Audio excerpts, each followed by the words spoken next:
Before you hear this story, take a breath and prepare yourself. What you are about to listen to is not just words, it is a wound carried through years of silence, sacrifice, and rejection. If these voices of pain and survival move you, let them live beyond this moment. Leave your mark with a like, subscribe so you don't miss the truth still untold, and share your own experience in the comments. Because no story of abandonment and love should remain unheard. The night I knocked on my daughter's door, the wind bit through my coat like a quiet animal with patient teeth, and I felt every year of my life shiver inside my bones. The porch light at 217 Linden Avenue made a weak yellow halo in the falling snow, and my breath came out in short clouds, white and tired. I had taken the last bus from the shelter off West 25th, paid in crumpled bills, 3 singles and 30 cents in change, and then walked the last 8 blocks, because the driver said he could not pull closer at that hour. My shoes were wet from the slush, the seams loosening, the leather turning the color of rainwater, and when I raised my hand to knock, I could barely feel my fingers. The door opened a few inches, a warm stripe of light crossing my face, and there she was, my girl, with the same small birthmark near her left eye, the same impatient way of tucking hair behind her ear. She kept one hand on the knob as if it were a brake she could trust more than me. I said her name, soft at first, and then again with the kind of voice I used when she was 5 and woke from a nightmare. And she looked at me with a practiced calm and said, "I do not owe you anything. You died to me years ago. Do not come back." She did not raise her voice. She did not blink. The words were clean and cut like new glass. Behind her I could smell cinnamon and laundry soap and the faint buttery comfort of something in the oven, a life that had no room for a woman shivering on the step at 9:43 on a Tuesday night in January. My throat tightened so fast I thought I would be sick. I wanted to tell her the bus had been late, that the shelter would not keep me because of the waiting list, that I had $62 and a motel receipt from 3 nights ago with my name spelled wrong, and a paper bag with 2 sweaters that were not mine, and a phone with 6% battery and a cracked corner that bled little glass splinters when I touched it. Instead, I said, "I am cold," and she answered, "So put on another coat," even though she could see there was no other coat, only this one with the broken zipper and the missing button from March of last year when I sold the spare to a woman outside the clinic for $5 because I needed bus fare to get to an interview that did not happen. The way she held the door told me she had practiced this moment in her head.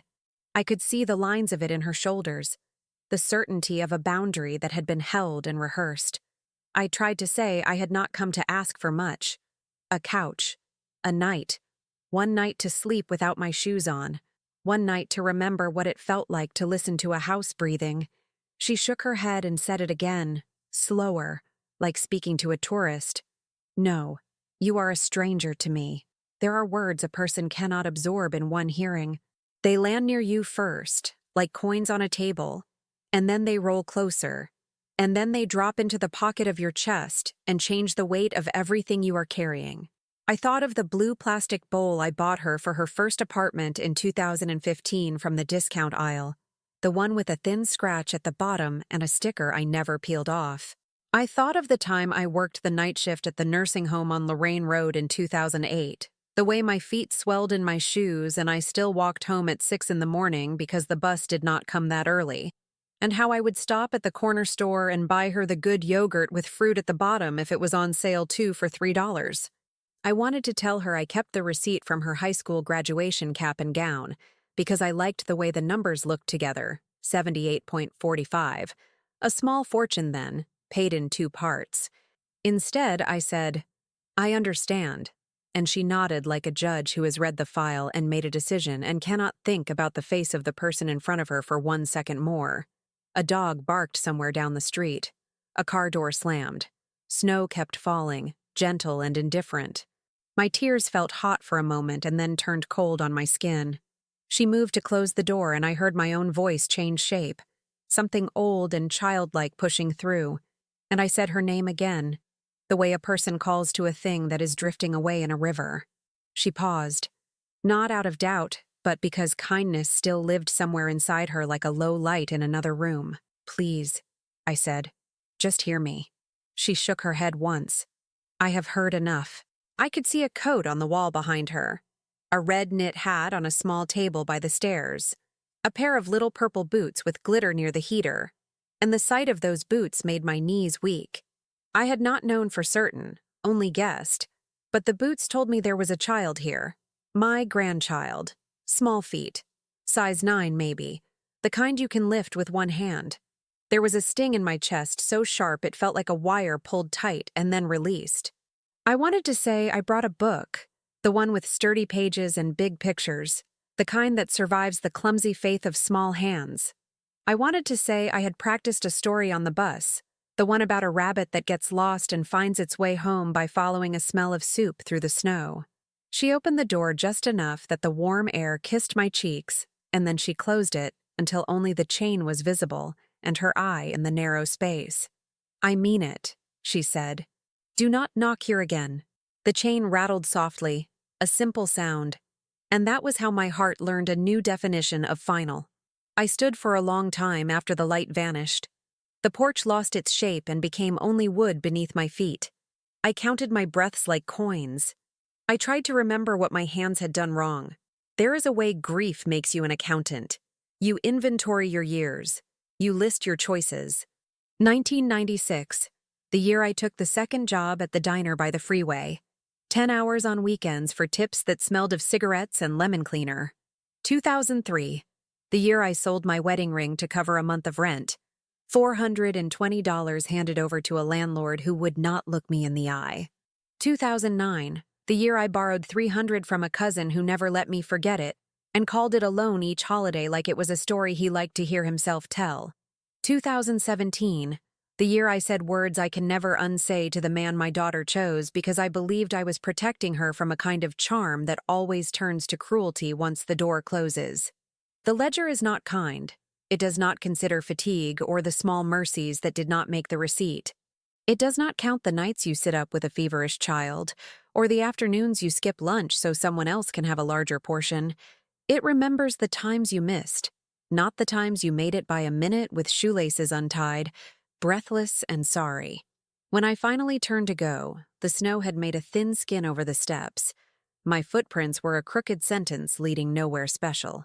I walked back toward the bus stop that would not bring a bus again until morning, past the dark windows, past a yard with a rusted bicycle half buried, past a mailbox with someone else's last name that used to be mine before I changed it back to the one my father gave me because I was tired of carrying a man like a suitcase on paper. At the corner, I stopped and looked back once as if the house might change its mind and call me by the name I had been to it for so many years. There is a kind of silence that has weight, and it settled over me then, across my shoulders, into the empty space where a welcome might have been. I pulled my coat close, even though it did not close, and pressed the heel of my hand to my chest the way you do when pain is both in the body and not. A man passed with a grocery bag that glowed with oranges inside the thin plastic, and the smell of citrus reached me like a memory of summer. I thought of the first time my daughter laughed so hard milk came out of her nose, the way she grabbed my sleeve and said it burned and then laughed again. I thought of the cheap birthday cakes with names written in blue frosting and the way she always scraped the corner where the icing piled up, saving it for last like a small, sweet treasure. I had come to ask for a corner like that. A small, sweet last piece of something that used to be ours. The snow kept falling. My phone buzzed once, a low battery warning like a coolly delivered verdict. I tucked it deeper in my pocket and walked, counting the dollars left and the hours until the shelter opened again, and the words she had said playing on a loop. Not loud, but impossible to turn off. I told myself to keep moving, to follow the sound of the city breathing, to trust that even a stranger can find a bench that does not splinter and a corner where the wind is less cruel. I told myself to remember that a door is a thing that can be closed and also a thing that can be opened, and that some nights are made to be survived rather than solved. I told myself to keep a place inside me empty and clean, a room with a bed that is not much to look at but is warm enough, in case one day the rabbit in the story finds the smell of soup and remembers the way home. I did not sleep that night. The benches at the bus stop had a thin crust of frost, and the metal bit into me until my legs trembled. Each passing car sprayed dirty snow that froze on my coat like salt stains. At 4:12 in the morning, I gave up trying to rest and walked toward the 24-hour laundromat on Pearl Avenue. The humming machines made the place feel like it had a heartbeat, and the air smelled of detergent and damp fabric, which was still better than the staleness of my own clothes. I sat in the corner near the vending machine, clutching a styrofoam cup of coffee that cost $1.25. I counted the money again, $58 and some coins. Enough for 2 more nights at a cheap motel if I bargained, but then nothing. I tried not to think of the word nothing too hard, because it echoes when you give it space. The truth is, I had lived through lean years before. Back in 1999, after her father left, I cleaned offices in the evenings and babysat for the Bennetts across the street in the afternoons. I stretched $20 into groceries for a week. Rice, beans, pasta, day-old bread from the outlet store. I remember standing at the stove, stirring macaroni with a bent spoon while she sat at the table coloring, her tiny feet swinging above the floor. I told myself back then that if I just kept going, if I just worked harder, one day she would see. One day she would understand that love is measured not in comfort, but in the hours you give up for someone else's chance. But as I sat in that laundromat, my hands raw from the cold, I realized she had built a different story in her mind. To her, maybe I was the mother who was never present enough, who chose night shifts over school plays, who was always exhausted, short-tempered, sometimes silent for whole evenings because my body was an empty drum. She had taken those pieces and decided they weighed more than the sacrifices. And now she had locked the door on me with a single sentence. Around 6, an older man with gray stubble and paint on his boots came in with a basket. He looked at me once, then again, and finally offered half of his sandwich, ham and cheese wrapped in wax paper. I almost refused out of pride, but the smell of mustard made my stomach clench. I ate slowly, nodding thanks, and thought of all the times I had told my daughter never to take food from strangers. Life has a way of turning your rules back on you until they are lessons in humility. By noon, the streets were thawing. I walked past the elementary school where she once stood in a yellow raincoat, waiting for me to pick her up. I remembered being late that day because the bus broke down, and the teacher stood with her until I arrived. She had glared at me, her small face scrunched in disappointment. I wonder if she carried that moment all the way into adulthood, stacking it with every other delay, every other absence, until it built a wall I could not scale. When evening came, I used part of my dwindling cash to check into the King's Inn off the highway. The room smelled of bleach and old smoke. The bedspread had cigarette burns. But there was heat, and there was a lock, and those 2 things were enough to make me cry. I lay there in the dark staring at the ceiling, listening to trucks roar past, and replayed her words. "You are a stranger to me." It is strange how a sentence can kill and keep killing, echoing like a wound that refuses to close. Still, a stubborn part of me whispered that I could not give up, that if she hated me for the years of sacrifice, I could find a way to explain, that maybe the truth was twisted by silence and by the voices of others. I knew she had a husband who never liked me, who thought my hands were too rough, my manners too plain, my job too small. Maybe he had poured poison into her ear. Maybe I still had a chance to wash it away. As I drifted into shallow sleep, I promised myself I would not disappear. I would not let the story end with a door shutting in my face. I would gather the years, the receipts, the forgotten moments of love, and find a way to lay them before her so she would see I was not a stranger. I was her mother. And no matter what she believed, that truth could not be erased. The next morning, I woke to the rattle of housekeeping carts in the hallway and the dull ache of my body against the hard motel mattress. The air was stale, and the radiator coughed like an old man, blowing heat in uneven bursts. I sat on the edge of the bed staring at the carpet, its faded geometric pattern stained in corners, and I thought about what had brought me here. It wasn't just the shelter's waiting list, or the cold bus ride, or even her door slamming in my face. It was years, decades, of a slow unraveling that I had been too tired to notice until nothing was left in my hands. I remembered 2002, when the hospital sent me a bill for $8,400 after her appendix surgery. I had no insurance then. I worked double shifts, skipped meals, and still fell behind. I begged for a payment plan, and every month I mailed a check for $120, sometimes late, sometimes on time, always with my stomach twisting as I sealed the envelope. She never knew. I kept those letters hidden, the threats of collections, the weight of debt pressing against me like wet concrete. I thought sparing her the knowledge was an act of love, but maybe in her eyes it was just one more silence, one more wall between us. My daughter had a gift for numbers. Even as a child, she would count everything: stairs, coins, the seconds between lightning and thunder. By the time she was in high school, she knew more about money than I did.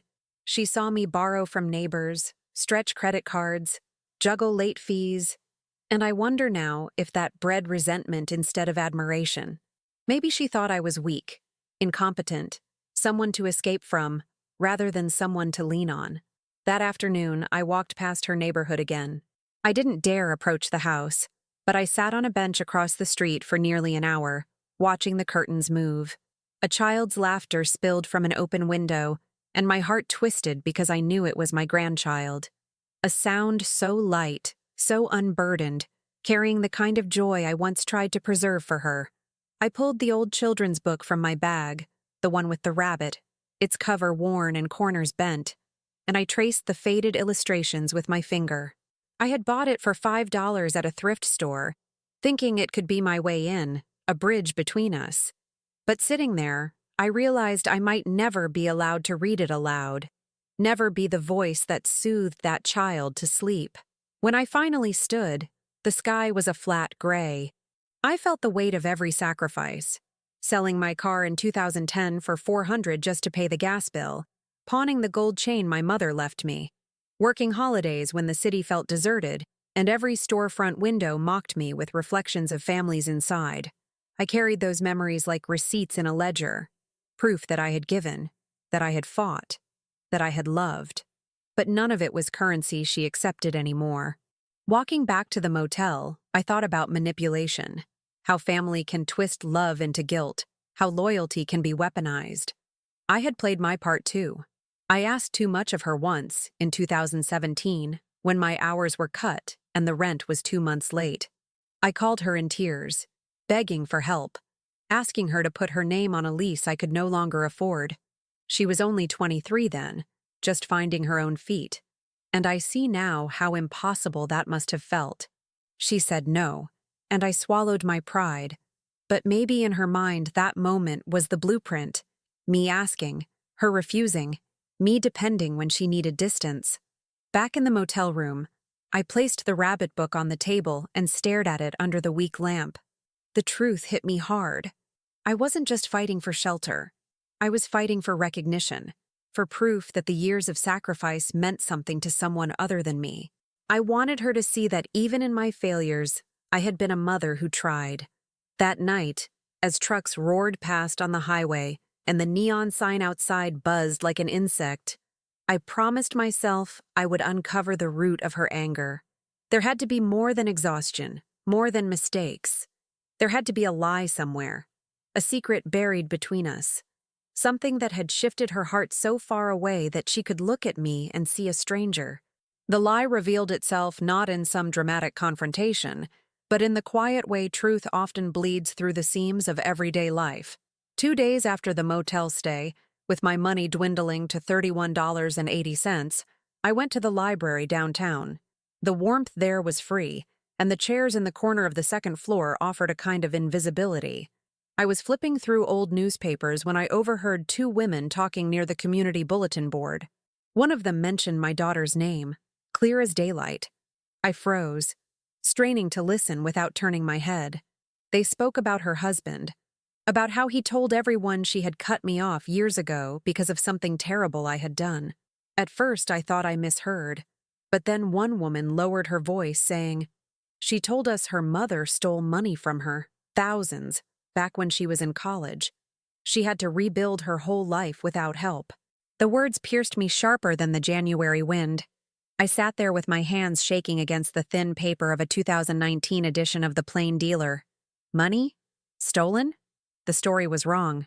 Not just wrong, it was upside down. Back in 2008, when she was 20 and studying business administration, I had taken a loan under my name to cover her tuition shortfall. $6,000 at 12% interest, a figure I still see printed in bold on the contract. I worked 2 jobs to keep up with those payments, skipping nights of sleep, losing weight from meals missed. She never saw the toll it took because I wanted her to focus on her future. And now, somehow, that sacrifice had been twisted into a theft. Someone, her husband I suspected, had fed her this lie until it hardened into truth. I left the library in a daze, the cold air slapping my face awake. The streets felt different, like the ground itself had shifted.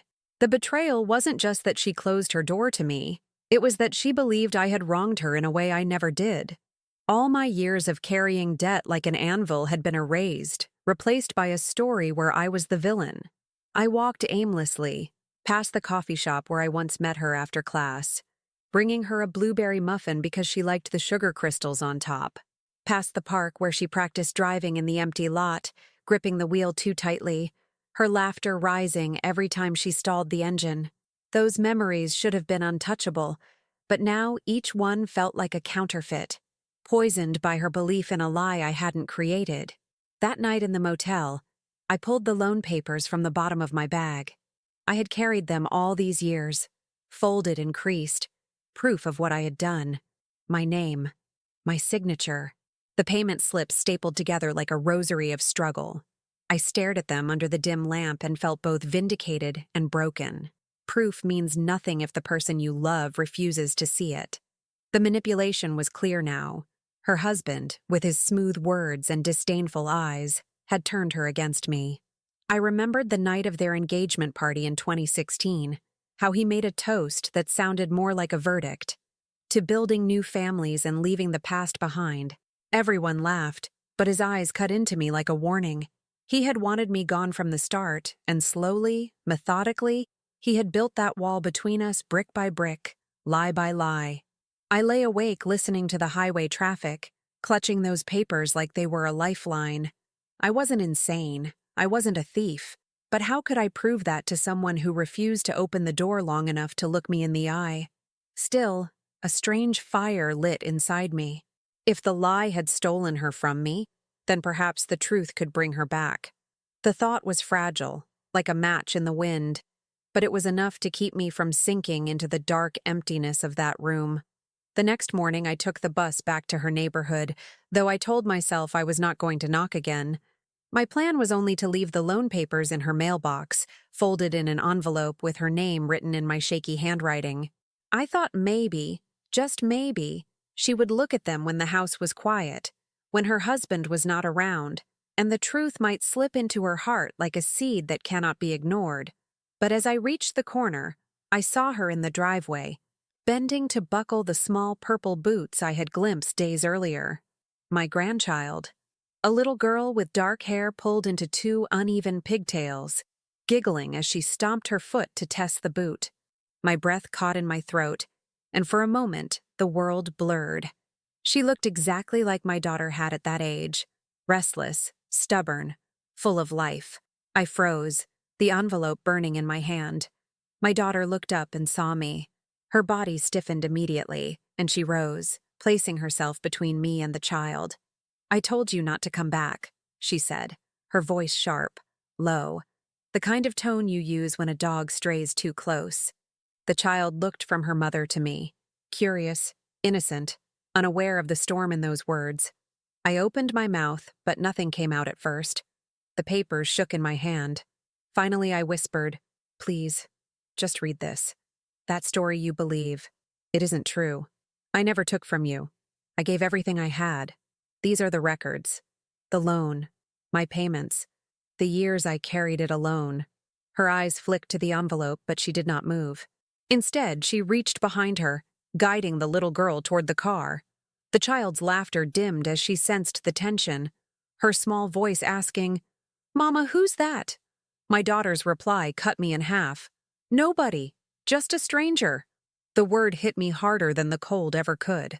I had braced myself for anger, even for cruelty, but not for erasure, not to be reduced to nothing in the eyes of my own bloodline. My knees trembled and I clutched the envelope tighter as if it could keep me upright. I took a step forward, my voice breaking.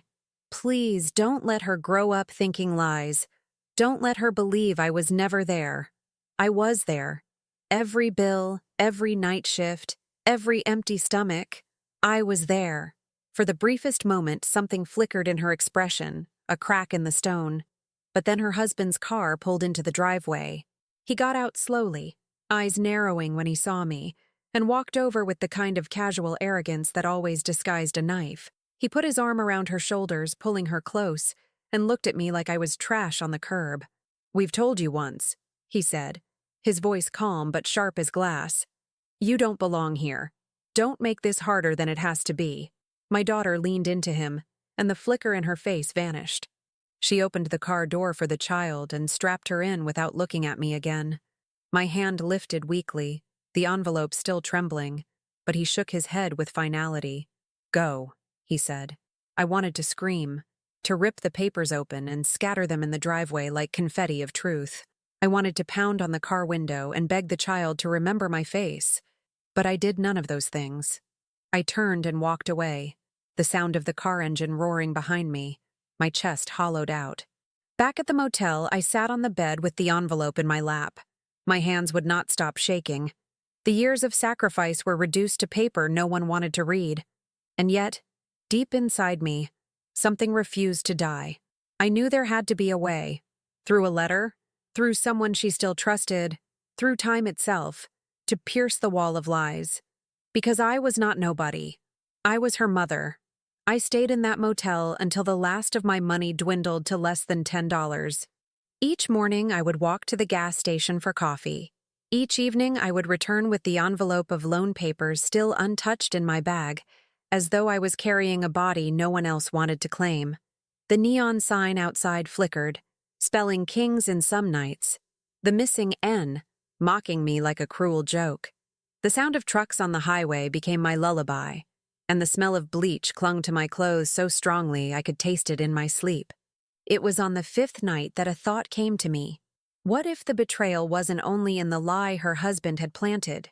What if part of it was the silence I had kept? In trying to shield her from the weight of my sacrifices, had I also erased the proof of my love? She had only seen the exhausted version of me, the woman stumbling home at dawn, the one too tired to laugh at her jokes, the one who sometimes snapped because she carried too much. She never saw the receipts, the sleepless nights, the numbers I had fought with just to keep her path clear. And when someone handed her a simpler story, that I was the thief, the failure, she had taken it because it explained the cracks better than silence ever could. On the 6th morning, I packed my few things, zipped the bag that smelled of mildew, and walked downtown. The library opened at 9, and I claimed the same chair as before, this time determined to write. I bought a used notebook from the dollar store, blue cover with bent corners, and began filling it with everything I had never told her. Dates, numbers, names of managers who shorted my paychecks, addresses of houses we lived in, the nights I sold plasma for $40 just to cover groceries, the Christmas in 2011 when I wrapped thrift store finds in old newspapers because I couldn't afford wrapping paper. The words poured out like water through a crack in a dam. I wrote until my hand cramped, then wrote more, my handwriting sprawling across the lines. Messy, but true. I wasn't writing to beg. I wasn't writing to prove I was perfect. I was writing to leave behind a record, so that even if she never opened her door to me again, one day she or her child might stumble across these pages and see me as I really was. When I left the library that afternoon, the sky had cleared, the kind of cold blue that feels endless.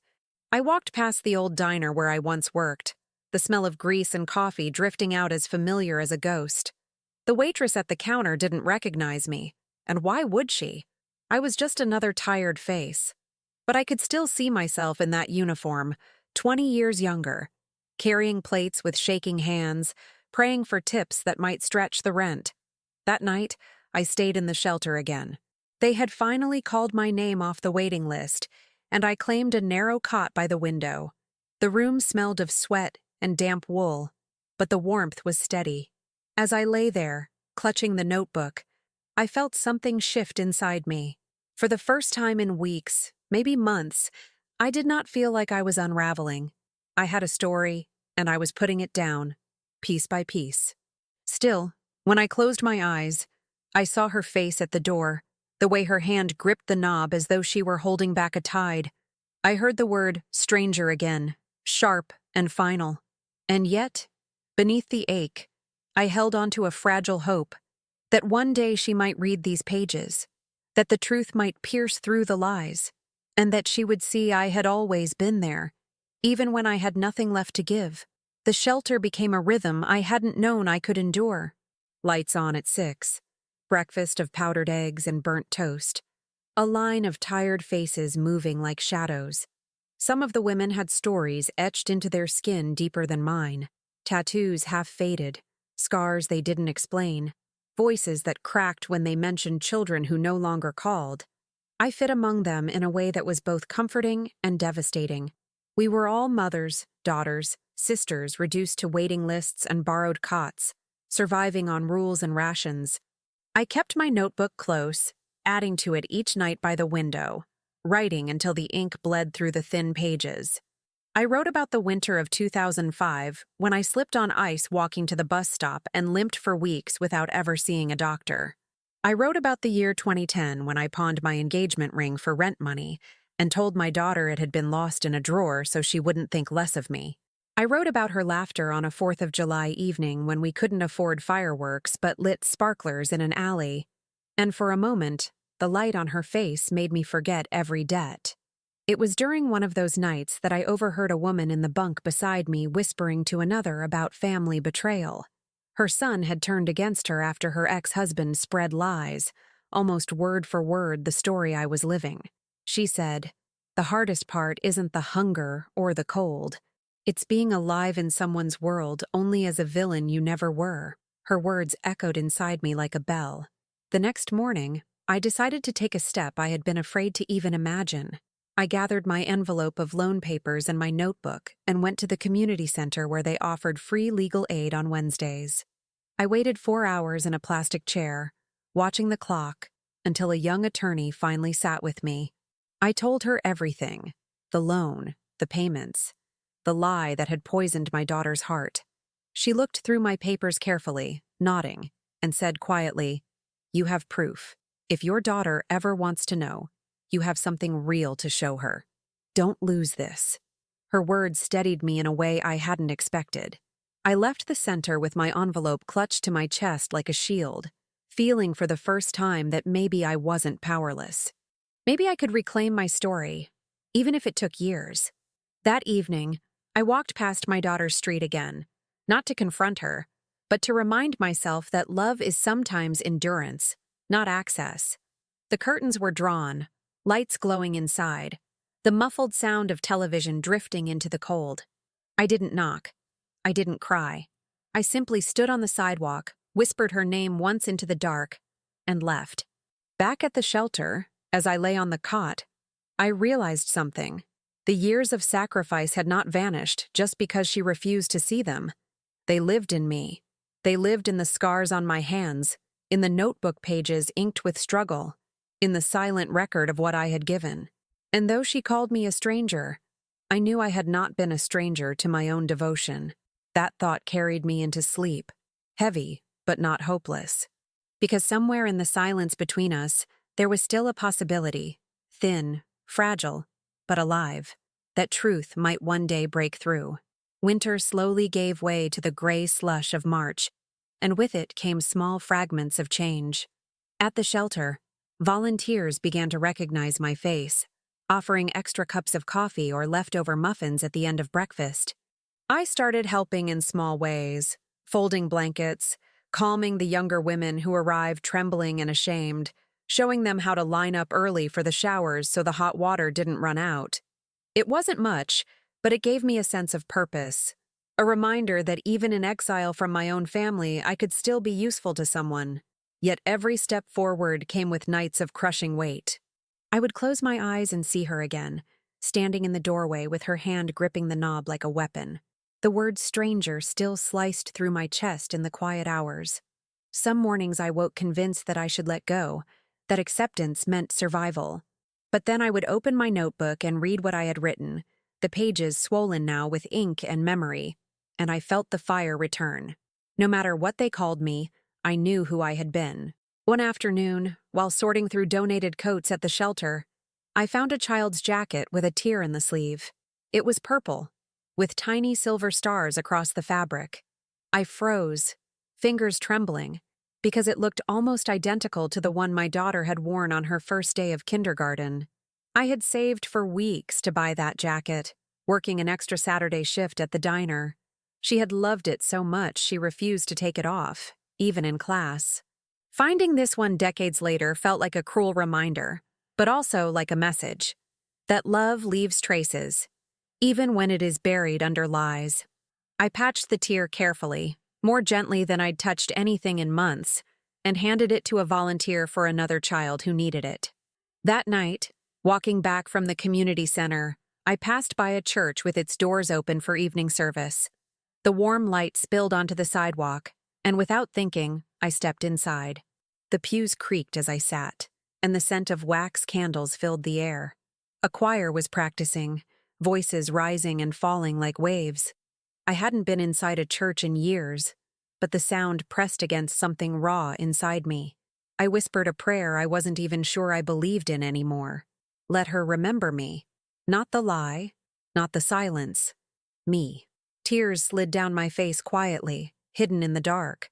For the first time, the grief shifted into something else. Not just pain, but resilience. I realized I could not control her choices, or the poison her husband poured into her heart, but I could control how I carried my truth. I would not let their version of me be the only one that survived. I decided then that my notebook would not remain hidden in my bag. I would keep writing until it became a full account, a testimony of every sacrifice, every debt, every moment of love. One day, whether by accident or fate, those pages might reach her hands, or the hands of my grandchild. And if not, then at least the record of my life would exist, proof that I was not the villain they had painted. As I left the church, the night was colder, but the weight on my chest felt different. Not gone, but steadier, as if I had found a rhythm for my suffering. I walked back to the shelter under the flickering streetlights, clutching my notebook like a lifeline, whispering to myself that even strangers leave footprints, and I was still her mother, whether she wanted to see it or not. Spring brought longer days, but my life remained measured in small, careful steps. At the shelter, I was given a chance to join a work program, cleaning city offices in the evenings, 4 hours a shift, minimum wage. The uniform was a faded blue polo and black pants that never fit right, but the work steadied me. The scent of disinfectant, the hum of vacuums, the rhythm of empty hallways polished to a shine, all of it became a kind of meditation. For the first time in months, I had something that looked like routine, something that reminded me I still had value. Each paycheck was small, barely enough to cover bus fare and a little food, but I saved what I could in a white envelope at the bottom of my bag. I told myself it wasn't just money. It was proof I was rebuilding, one fragile dollar at a time. And maybe one day I could use it to rent a tiny room of my own, a space with a lock that wasn't temporary. Still, no amount of routine erased the emptiness. On my way home from work, I often passed near her street, the temptation tugging at me like gravity. I never knocked again, but sometimes I stood at the corner watching shadows move through her windows, hearing faint echoes of laughter I wasn't part of. I'd imagine my grandchild sitting at a table, crayons scattered, her voice asking questions that only a grandmother should answer. Those nights hurt the most, because longing has a way of sharpening even as life tries to dull it. One evening after work, I sat at the library again, notebook open, papers spread across the table. A man at the next chair, older with weathered hands, noticed my stack of receipts and contracts. He leaned over gently and asked, "Fighting for something?" His voice carried the weight of recognition, like he knew exactly what it meant to prove yourself on paper. I nodded but didn't answer. He just said, "Don't stop. People forget, but paper remembers." Then he packed his bag and left, leaving those words like a blessing behind him. That night, I copied the loan details again, this time in larger letters, as if I were carving them into stone.